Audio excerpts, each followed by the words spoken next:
ओम सजात्म स्वरूप परम गुरु शुद्ध चैतन्य स्वामी ने नमः। श्री छद्मस्त वाणी के दसवाधिकार जिन सम्यक दृष्टि कैसा होता है, इसको यहाँ तारण स्वामी हमें बताने का प्रयास कर रहे हैं।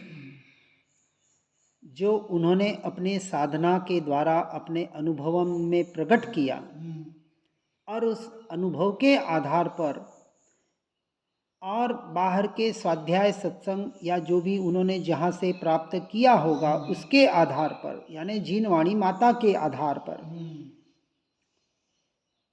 यहाँ बताया जा रहा है, उसे हम अपने अल्प बुद्धि से जितना भी समझा जा सके उसे समझने का प्रयास कर रहे हैं।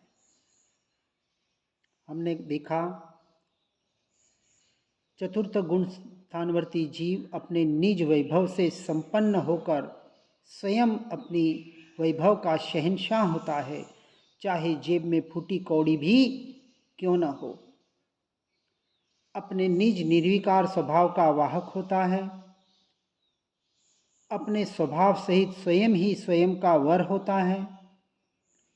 मैत्री प्रमोद कारुण्य माध्यस्थ भाव की उसकी सुदृष्टि होती है और शुभाशुभ आश्रव भावों का निरोधक होता है और अपने शुद्धोपयोग सहित होने से संवर स्वभाव में तन्मय होता है। ये हमने देखा था। देखो, अब थोड़ी एक बात और बता रहे हैं। मैत्री प्रमोद कारुण्य और माध्यस्थ भाव पर की अपेक्षा से और स्व की अपेक्षा से, पहले स्व की अपेक्षा से इसलिए लेंगे कि जिसे स्व के प्रति मैत्री भाव नहीं है, उसे पर के प्रति कितना भी मैत्री भाव आ जाए वो मोक्ष मार्ग में नहीं है। स्वयं से स्वयं की मैत्री, स्वयं से स्वयं के स्वभाव की रमणता का नाम सच्ची मैत्री है। घनिष्ठ मित्रता कहते हैं ना, इतने घनिष्ठ, कितना भी कुछ भी हो जाए तो उनकी मैत्री टूटे नहीं। ऐसी मैत्री जब तक अपने स्वभाव से नहीं होगी, कितने भी विभाविक परिणाम आ जाए, कैसी भी परिस्थिति आ जाए, कुछ भी कर्मों के उदय आ जाए, कितने भी परिचय उपसर्ग आ जाए, वो अपने स्वभाव को नहीं भूलेगा। इसका नाम है स्वभाव की मैत्री। और ऐसे जीव को पर के प्रति मैत्री होती ही होती है। लेकिन पर के प्रति मैत्री हो, उसे स्वभाव की मैत्री हो, ऐसा कोई नियम नहीं है। ये बात समझनी है बराबर। फिर का प्रमोद भावना, आहा हा हा, अनंत गुणों का मैं स्वामी। किसके प्रति प्रमोद? अपने स्वभाव के प्रति, अपने गुणों के प्रति, अपने द्रव्य के प्रति।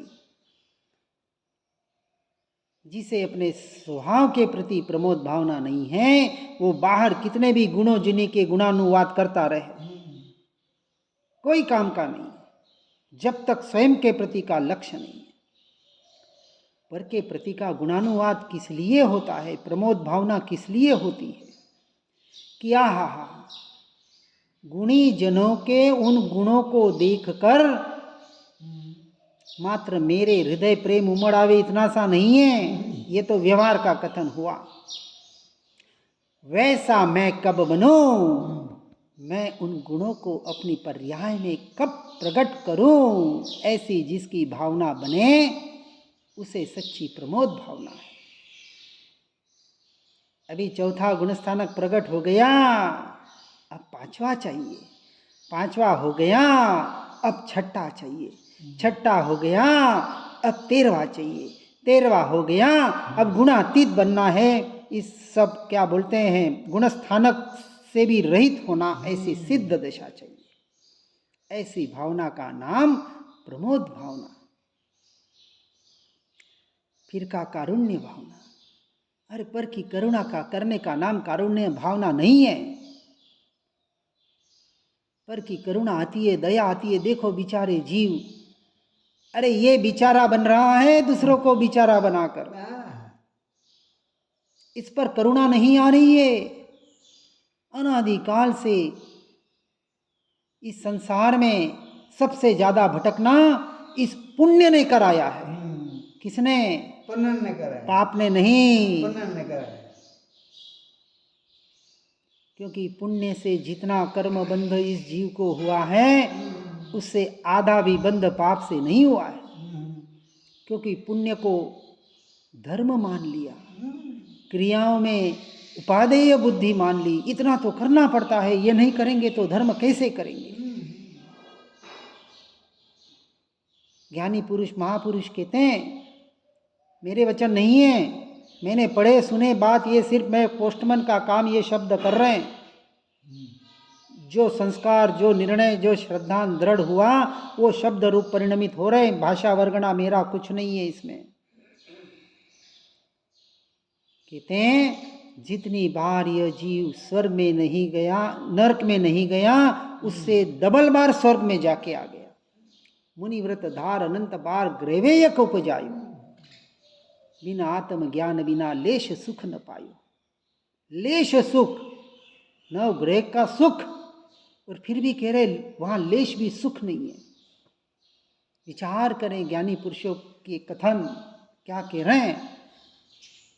ऐसी जब तक स्वयं पे करुणा नहीं आएगी, आहा मैंने अपने जीव को, अपनी आत्मा पे कितना अत्याचार किया, कर रहा हूं, अपने स्वभाव को भूलकर, अपने निज वैभव को भूलकर, ये जब तक स्वयं की करुणा नहीं आएगी, ये करुणा भाव वहां प्रकट नहीं हुआ, ऐसा समझना।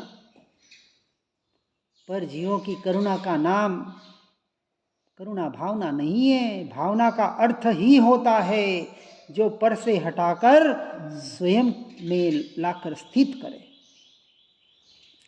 और फिर चौथी भावना बताई, माध्यस्थ भावना, जो पर और स्व के निर्णय के प्रति माध्यस्थ रहता है, और माध्यस्थ रह के पर से हटकर स्व का आश्रय करता है, उसी को वास्तविक माध्यस्थ भावना अर्थात साक्षी भावना अर्थात भेद ज्ञान की भावना, वो माध्यस्थ भाव का अधिकारी है। माध्यस्थ का अर्थ होता है चलो छोड़ो ना, अपने क्या करना, कह दिया कर दिया, अब वो जाने, उनका काम जाने। यहां कह रहे हैं कौन किसका काम, अरे ये पर्याय, जो कार्य पर्याय में परिणमन हो रहा है, इससे मुझे क्या, उसका तो स्वभाव परिणमन करना है, और मैं अपरिणामी तत्व हूं। ये परिणमन मुझ में नहीं हो रहा है, मेरी पर्याय में भले हो तो हो, लेकिन वो पर्याय मेरा स्वभाव नहीं, मेरा स्वरूप नहीं, क्योंकि एक समय का सत है और मैं त्रिकाल सत हूं। मैं आत्मा, भगवान आत्मा हूं। ये हुआ माध्यस्थ भाव अपने स्वभाव के प्रति। ऐसी भावना को बराबर समझना है। बाहर बाहर से समझ जाते हैं और फिर उन भावना के माध्यम से भी शुभ में अटक जाते हैं। और अशुभ, देखो हम संसार से तो छूट गए, पाप से तो छूट गए, अरे खाक छूट गए। यहाँ आचार्य कुंद देव प्रवचन सार जी में अमृत चंद्राचार्य देव पुण्य को भी पाप कहते हैं, पुण्य को भी पाप। तारण स्वामी भी कह रहे हैं। सभी भावलिंगी मुनियों का कहीं भेद नहीं होगा, नाम भले उन मुनियों के अलग अलग हो। जिसने अपनी आत्मा का अनुभव कर लिया, स्वसंवेदन प्रत्यक्ष, जो अपनी स्वभाव में निरंतर रमणता कर रहे हैं, वो पर की चर्चा कैसे करेंगे, पर की क्रिया को अपनी क्रिया कैसे मानेंगे, इस शुभ के परिणामों को अपना कैसा मानेंगे। जो मान रहे हैं वो भावलिंगी नहीं है, वो मात्र द्रव्यलिंगी है। और द्रव्यलिंगी मोक्ष का अधिकारी नहीं है। द्रव्यलिंग के साथ जब तक भावलिंग नहीं है, भावलिंगी के भी नियम से द्रव्यलिंग होता है, लेकिन महत्व किसका है? जो निरंतर निरंतर निरंतर हर समय, एक समय भी अपने स्वभाव से हटना नहीं चाहते, भले रह नहीं पा रहे हैं, वो रहना तो केवल ज्ञान के बाद होगा, लेकिन जिनका दृढ़ संकल्प है कि एक समय के लिए भी मैं स्वभाव से न छूटी हूं, जिन्हें निरंतर ये अपेक्षा से खेद है क्यों ये मैं पर्यायों में उलझ रहा हूं, इसलिए प्रवचन सार जी की चरणानुयोग चुलिका में अमृतचंद आचार्य कुंद कुंद देव बताते हैं, भावलिंगी मुनियों के लिए, किसके लिए बता रहे हैं? भावलिंगी मुनियों के लिए। हाँ, ये जो आचार्यों को संघ की व्यवस्था करना, उपाध्यायों को ये साधु मुनियों को उपदेश देना, क्योंकि वहाँ मुनियों का ही संग होता है। मुनियों, कोई बीमार होता है तो मुनि की वैयावृत्ति करता है, वहाँ श्रावक नहीं आते हैं। ऐसी वैयावृत्ति करना, ये आहार विहार निहार का पालन करना आदि क्रियाएं भी जिन्हें पाप रूप हेय रूप लगती है, क्योंकि उतनी देर के लिए स्वभाव से बाहर आना पड़ता है। बिल्कुल। ऐसी दशा, ऐसी मान्यता, इसका नाम है वह जीव। अभी देखो, अभी हम वहां पहुंचे नहीं हैं, लेकिन श्रद्धान में तो हो गया ना। हाँ। कि ऐसी दशा मुझे प्राप्त करनी है,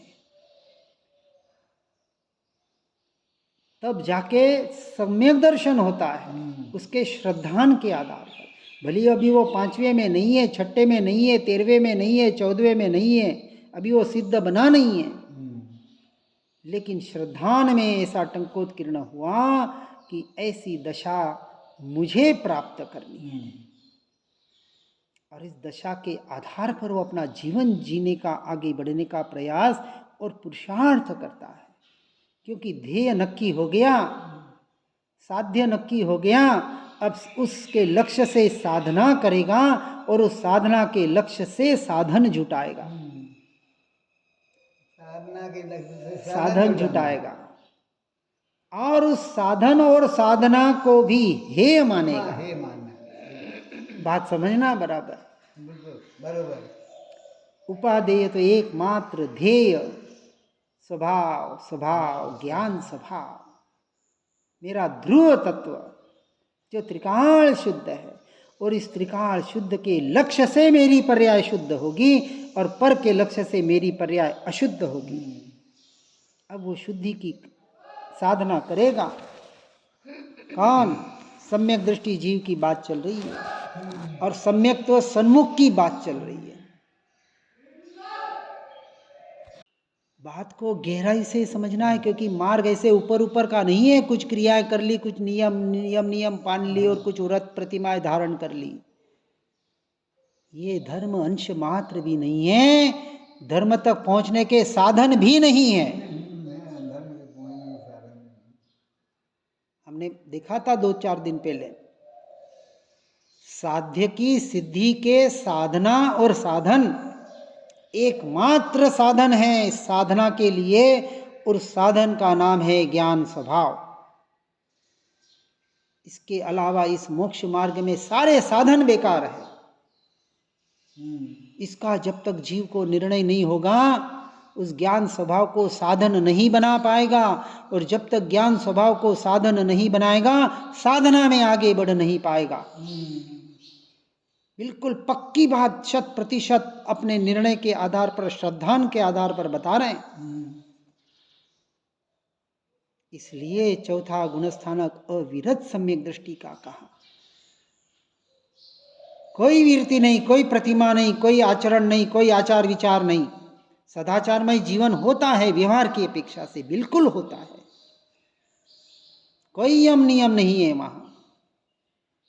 और हमारे सामने उदाहरण है शरणिक महाराजा, शाइक समकिति बने। हमने भी यही प्रश्न एक मुनिराज को किया था कि मुझे शाइक समकिति शरणिक महाराजा जैसे बनना है। आप यम नियम व्रत पचकांड की कोई बात मत करो, मुझे सब पता है, मुझे शाइक समकित प्राप्त करना है। अरे शाइक नहीं है, उपशमिक तो है, बताओ मैं कैसे प्राप्त कर सकता हूं? आप कोई यम नियम की बात मत करना। नहीं बता पाए, क्यों नहीं बता पाए? क्योंकि उनका श्रद्धा नियम नियम व्रत पचकाड़ आदि में है। ये करो, ऐसा करो, वैसा करो तो फिर संकित होगा। सही। हमने कहा फिर इससे होता तो फिर सैनिक महाराजा को तो होना ही नहीं चाहिए था। हमारे लिए तो एक उदाहरण काफी है। भरत चक्रवर्ती युद्ध कर रहे, भोग भोग रहे, सब कुछ 6 खंड के अधिपति बन रहे, इतना परिग्रह है, और फिर आप कह रहे शायिक समकीति है, उसी भाव में मोक्षगामी बने। हाँ बिल्कुल। हमें आधार बताओ। एक ही आधार, ध्रुव स्वभाव की साधना। चौथे में उसका यथार्थ श्रद्धान होता है, कोई क्रिया नहीं है वहां। इसलिए कहा सबसे पहले से पहले अपनी आत्मा का निर्णय करो, नहीं तो बाहर क्रियाओं में अटक जाओगे तो आत्मा से स्वभाव से भटक जाओगे। भटक जाओगे। और यही हो रहा है आज 99.99%। इस मार्ग में आने वाले के जो मैं देख रहा हूं, सभी समाज में घूम के आ गया, सबको देख लिया, लेकिन सबको इसलिए नहीं देखा, इसलिए देखा कि मैं कहाँ हूं और मुझे क्या करना है, मुझे जाना कहाँ है। हाँ, मुझे किसी पे उंगली उठाने का अधिकार ही नहीं है। जो कर रहे अपनी अपनी योग्यता के अनुसार कर रहे, ठीक है, सब योग्य है, क्योंकि होने योग्य हो रहा है। मैंने इसको स्वीकार कर लिया और ना मैं इसको बदल सकता हूं। धारा चल रही है परंपराओं की सब जगह, और अज्ञानी जीव बहे जा रहे हैं उस परंपराओं में। परंपरा में बहने का नाम ही तो अज्ञानता है, क्योंकि उन्हें ज्ञान का ज्ञान नहीं है। ज्ञान का ज्ञान नहीं। हाँ, और ज्ञान का ज्ञान उसे कहा, ज्ञान का ज्ञान सम्यक दृष्टि को ही होता है।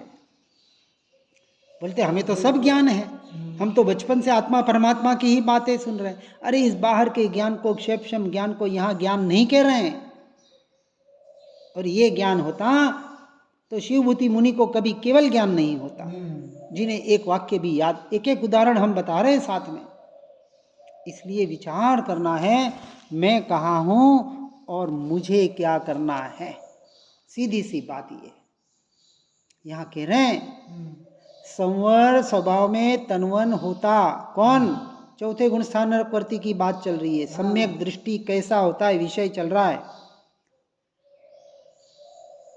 ऐसा वह इच्छा निरोध स्वरूप तप युक्त होता है। कैसा? इच्छा निरोधा तपसा। आचार्य उमा स्वामी मोक्ष शास्त्र तत्वार्थ सूत्र में बता रहे हैं। बाहर से शरीर हमने परसों देखे ने 12 तप, ये कुछ भूखा रह जाना और कुछ ग्रास कम कर देना, नहीं कुछ आइटम छोड़ देना, नहीं ये तप नहीं है। ये तो बाल तप है। बिल्कुल बिल्कुल जो जिन्होंने नर्सरी में प्रवेश किया उनके लिए ये बाहर के तप। अब जीवन भर हम इसी को कर रहे हैं और उसी को तप मान रहे हैं। अनशन कर लिया, उनोदर कर लिया, वृत्ति संक्षेप कर लिया, रस त्याग कर लिया, कुछ विगयों का त्याग कर लिया, आज ये रसी कल वो रसी, और उसमें धर्म मान लिया।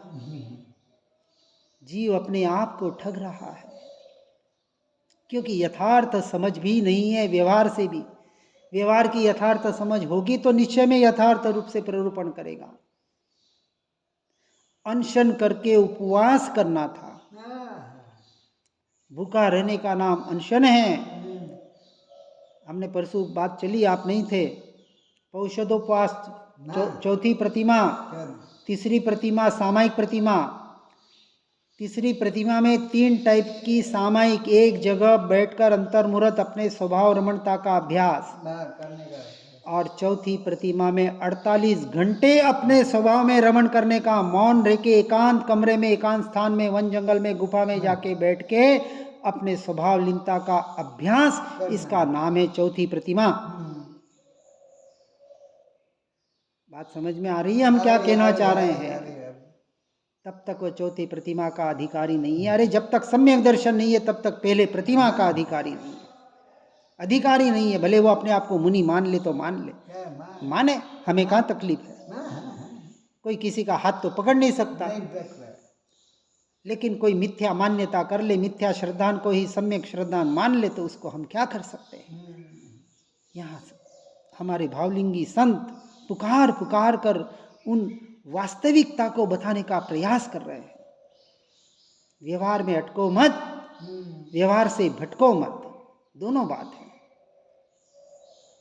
व्यवहार से धर्म नहीं होता, परंतु जहाँ धर्म होता है वहाँ भूमिका के अनुसार व्यवहार होता है। भूमिका के अनुसार। और धर्म वस्तु स्वभाव को कहा, निश्चय को धर्म कहा। निश्चय के साथ व्यवहार होता है, व्यवहार के साथ निश्चय नहीं होता है। ये भूल हो जाती है। और यहाँ तब कहा इच्छाओं का निरोध करना। जब मोक्ष की भी इच्छा न रही तो अन्य की इच्छा कैसे रहेगी।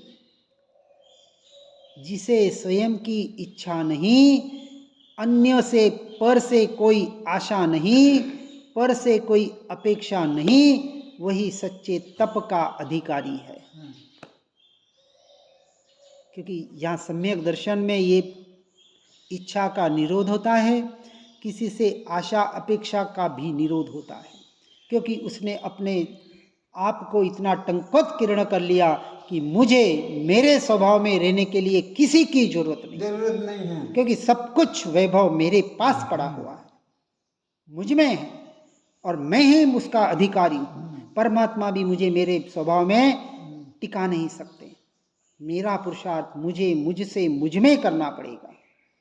ये यहाँ चौथे में श्रद्धान टंकोत्कीर्ण होता है और उसके आधार पर साधना चलती है।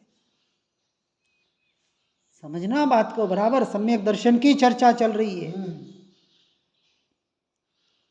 अब वो किससे आशा, अकेला, अरे अनादिकाल से अकेला ही था, हूं और रहेगा, वो अकेला ही रहेगा। यहाँ कोई साथी संगी होता ही नहीं है। मेरे गुण ही मेरे साथी, मेरी पर्याय ही मेरे संगी, और कोई साथी संगी नहीं। यहाँ द्रव्य गुण पर्याय युक्त द्रव्यम, तीनों की एक रूपता, वो परिपूर्ण अखंड ध्रुव तत्व, बस वो दृष्टि का विषय जब तक नहीं बनेगा द्रव्य दृष्टि नहीं कही जाती। इसलिए वास्तविक वस्तु स्वरूप को समझकर भेद ज्ञान भेद विज्ञान के द्वारा तत्व का निर्णय करके अपने ममल स्वभाव पे दृष्टि करने का प्रयास और पुरुषार्थ करना और अपने मोक्ष मार्ग में आगे बढ़ना, इसी भावना के साथ ओम नमः सिद्धम। जिन वाणी के ज्ञान से हो सम्यक श्रद्धान, हो चारित्र महान पाऊं पद निरवान। जहाँ वाणी के ज्ञान से सूझे लोकालो, सो वाणी मस्तक नमो सदा देत हूँ धो।